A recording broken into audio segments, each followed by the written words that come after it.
A Zen teacher was once asked by a student, "What is the secret of your happiness?" And the teacher answered, "Good judgment." And the student asked, "Well, how do you get good judgment?" And the teacher answers, "Experience." And the student asks, "How did you get experience?"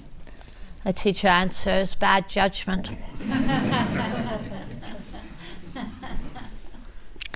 I think that the Buddha was a realist. You know, we come to this second strand of wise or skillful or right effort, which is most usually listed as to abandon the unwholesome, unskillful states that have already arisen. So the Buddha was a realist. Anger, impatience, jealousy, craving, resentment do arise, but they don't have an independent self-existence. They can be repetitive and habitual. So it's a good question to ask of ourselves is, how do we sustain agitation and ill will and greed? We feed them. We feed them. How do we feed them?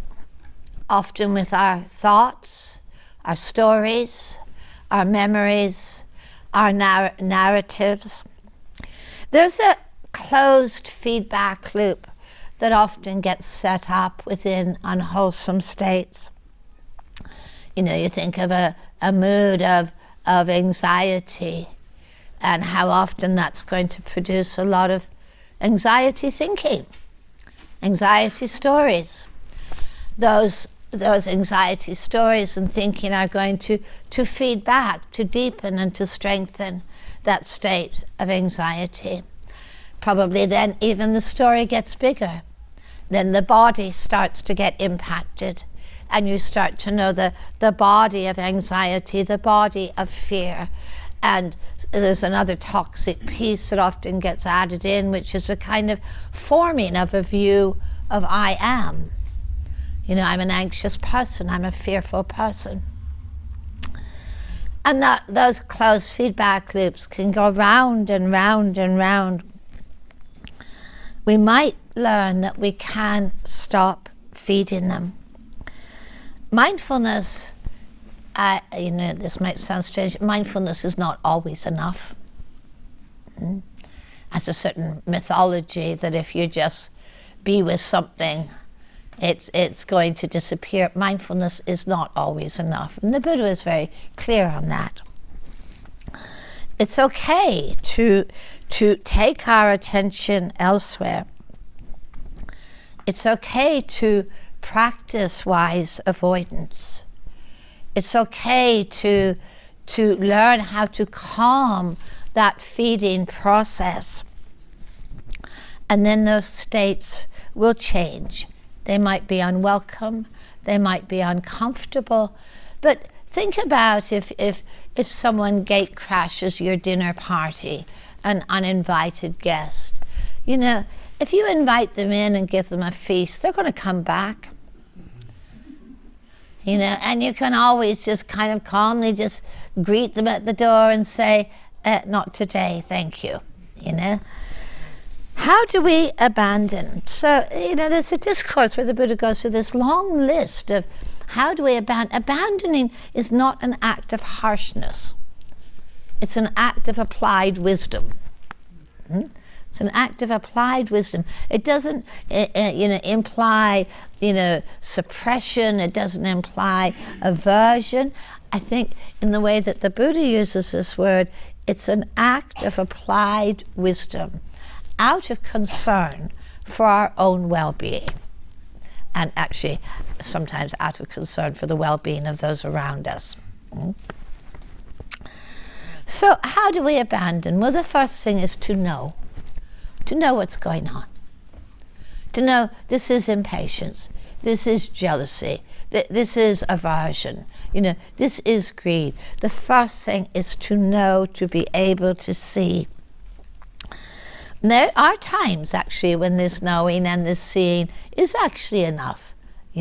We recognize, and suddenly that state begins to loosen its grip and to loosen its hold. But as I mentioned, sometimes it's not always enough. Sometimes these states, these reactions, these patterns can have very deep roots. They're well practiced.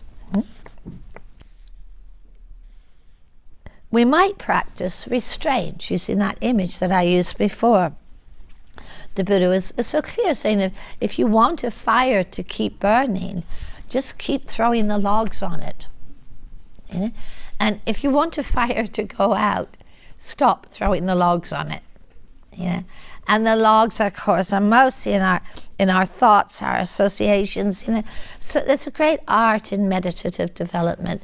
And it's the first thing every meditator learns is about how to begin to calm down. How to begin to calm some of the agitation that can push us so often in our lives. It's why we cultivate mindfulness of the body. It's why we cultivate mindfulness of breathing.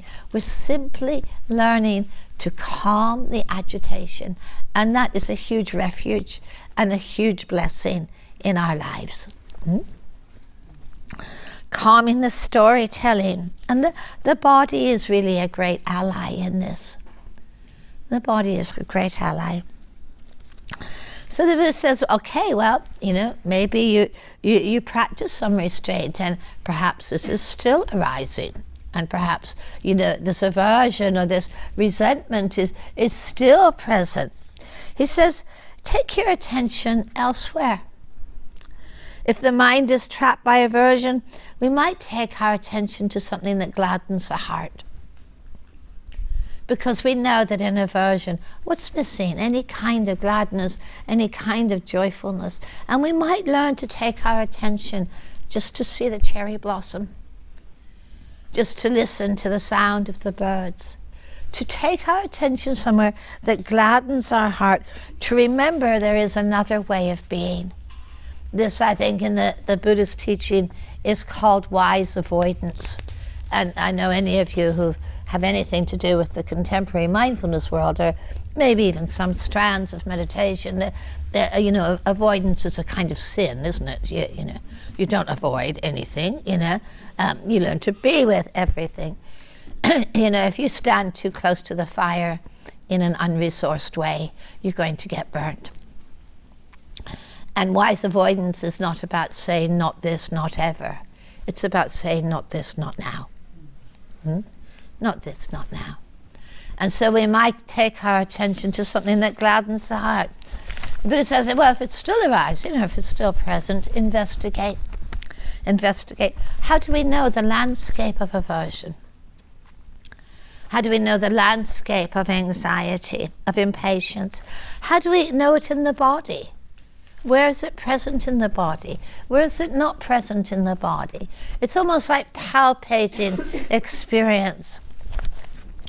Sometimes the Buddha says, well, if this is still here, still got a grip, you might do some reflection on where this is going to take you.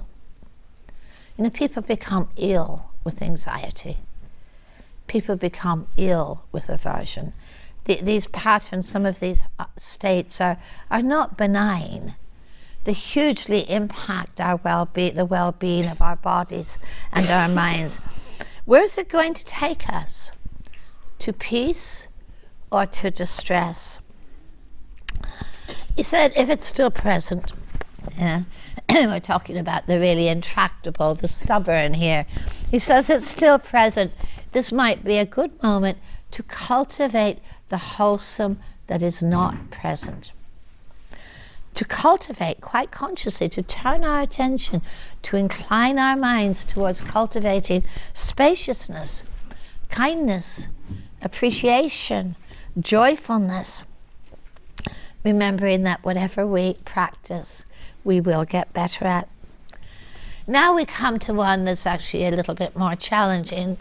It says if it's still present, still arising. This is a time for some clear sense of resolve and determination.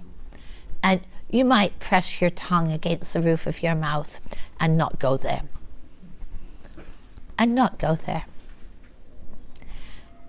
I can think of many times in my own life where it's just helpful not to go there. Many of you live in family situations, in relational situations, and there's a lot of untrained minds out there in the world. I don't know if you've noticed. But sometimes we can find ourselves just, exposed to that, just saying, well, here, I'm going to fix this, or I'm going to help you out, or I'm going to offer this advice, or, I'm going to help you live better. Sometimes just don't go there. And you can feel the push of it, but sometimes just don't go there.